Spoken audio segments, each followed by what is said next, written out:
तो अब एक नया क्वेश्चन है, इन the given figure find the net force on P. तो पी बीचों बीच है ए और बी का। ए पर चार्ज है +10 माइक्रोकूलम, बी पर भी चार्ज है +4 माइक्रोकूलम, पी पर चार्ज है +1 माइक्रोकूलम। ए और बी की वजह से पी पर कितनी फोर्स लगेगी वो बतानी है, नेट फोर्स बतानी है, पी पर कितनी होगी, तो नेट फोर्स बतानी है हमको।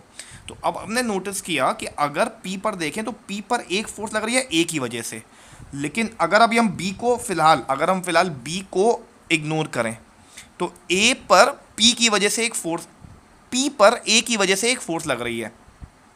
इस P पर A की वजह से फोर्स किस डायरेक्शन में लग रही है?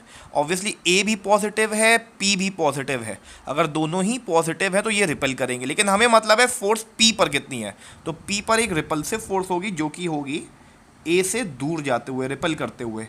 तो इस फोर्स को नाम दे दिया force on P due to A। अब देखो एक से ज़्यादा फोर्स आ गई तो नेमिंग करनी पड़ेगी। अभी तक एक ही फोर्स होती थी दोनों पर, तो वो होती थी एक एफ से डोंट कर, लेकिन अब इसको बोला force on P due to A, जो कि राइट साइड पे होगी डायग्राम के अकॉर्डिंग। तो ये तो हो गई ए की वजह से फोर्स। अब ए को इग्नोर किया और बी को देखा, तो बी पर 4 माइक्रोकूलम चार्ज है, पी पर 1 माइक्रोकूलम चार्ज है, तो बी भी पी को रिपल करेगा। तो इसका मतलब है पी पर एक फोर्स लगेगी बी की वजह से जो कि रिपल्सिव होगी, बी से दूर जाएगा।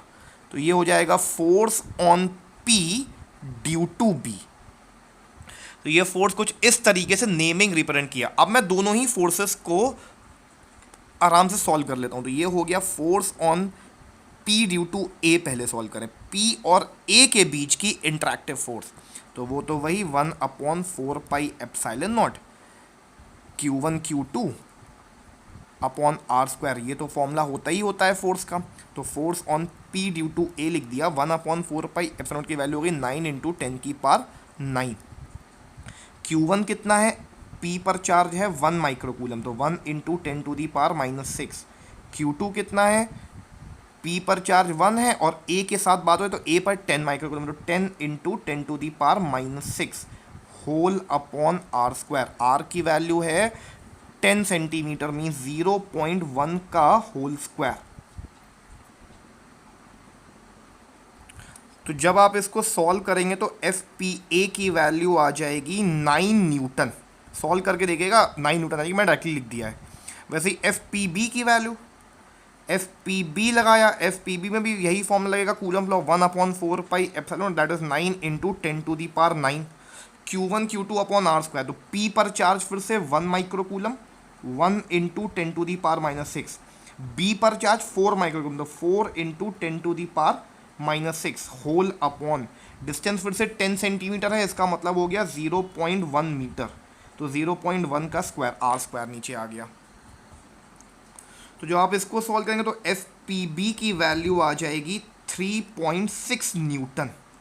तो ये FPA आ गया, ये FPB आ गया। बड़ी ऑब्वियस सी बात है, FPA इधर खींच रहा है। अगर मैं इस पॉइंट P को दोबारा से यहाँ बनाऊँ तो FPA जो कि 9 न्यूटन है, एक फोर्स उसको यहाँ खींच रही टूवर्ड राइट, और इस P को ही एक फोर्स B की वजह से रिपल्शन मिल रहा है जो कि है FPB, जो कि उसकी वैल्यू है 3.6 न्यूटन।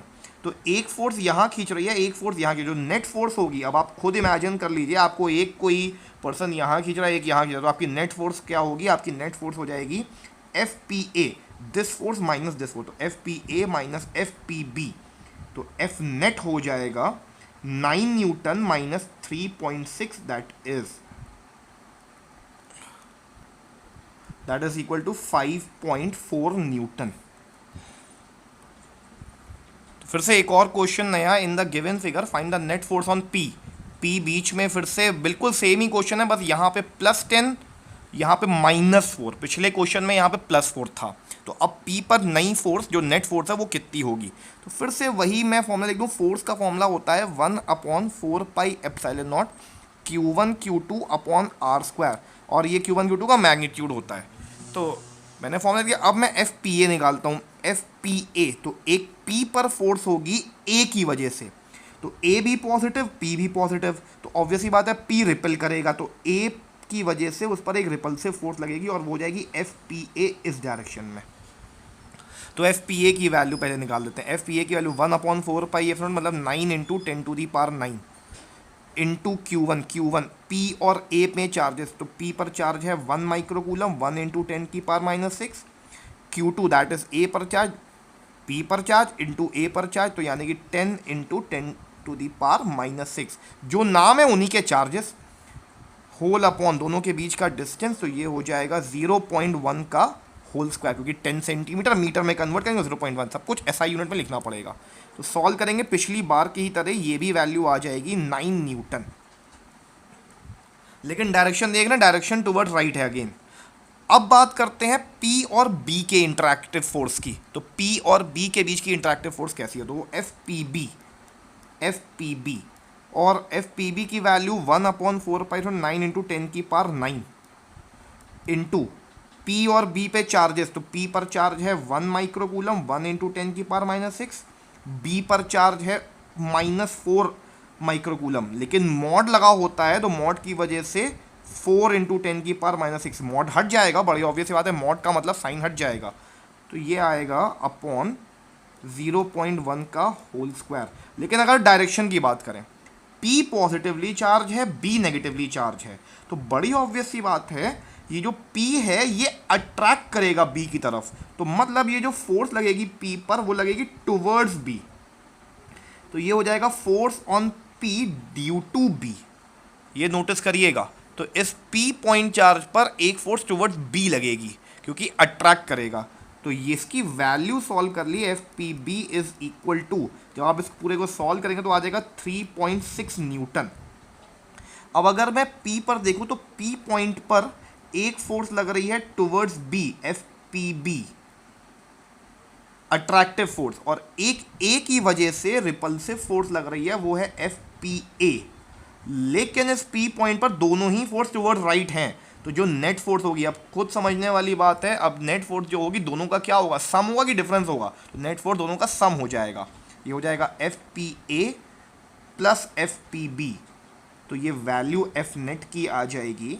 FPA का मतलब है 9 न्यूटन प्लस FPB का मतलब है 3.6 न्यूटन, तो सभी को सॉल्व किया तो F नेट की वैल्यू आ गई 12.6 न्यूटन।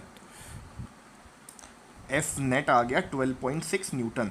तो अब इसके बाद एक लास्ट क्वेश्चन करते हैं इस वैरायटी का फिर। तो अब एक नेक्स्ट क्वेश्चन है, A B और P इस तरफ है, अभी तक P बीच में करते सारे क्वेश्चन में, अब A इधर, B इधर और P इस तरफ है। लॉजिक सभी को समझ में आ गया, पहले देखते हैं P पर कौन कौन सी फोर्स लगे। तो फोर्स का फॉर्मूला लिख दिया, force is equal to 1/4πε0 Q1 Q2 charges का मॉड अपॉन R स्क्वायर। तो P पर एक फोर्स A की वजह से लगेगी, तो वो FPA हो जाएगा।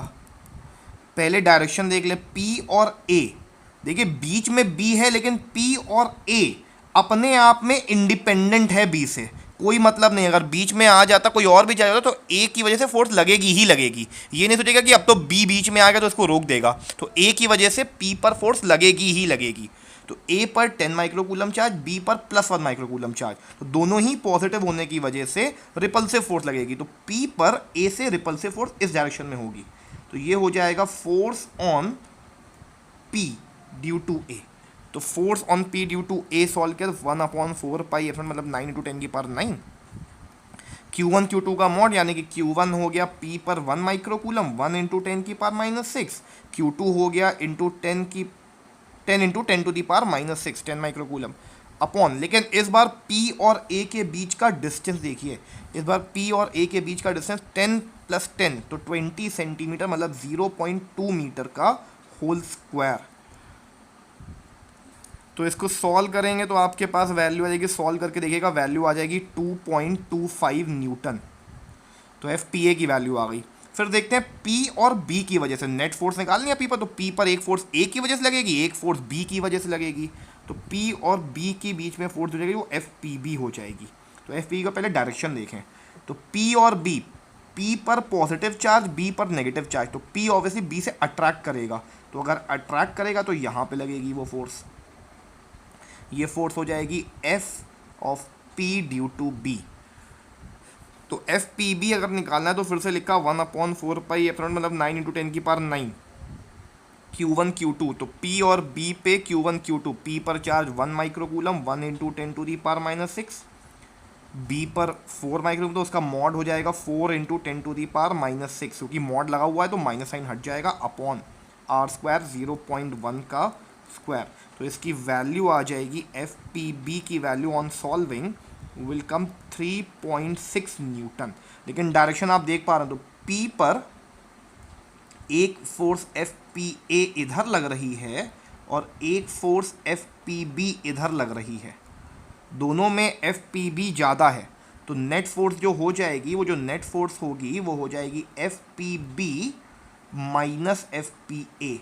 तो जो नेट फोर्स होगी वो होगी 3.6 न्यूटन माइनस 2.25 न्यूटन। सॉल्व करते हैं, तो सॉल्व करने पे मिल जाएगा 3.6 माइनस 2.25 हो जाएगा 1.35 न्यूटन।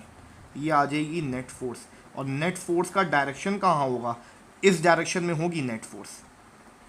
नेट फोर्स इस डायरेक्शन, क्योंकि ये फोर्स बड़ी है तो ऑब्वियसली नेट फोर्स भी इसी डायरेक्शन में रहेगी।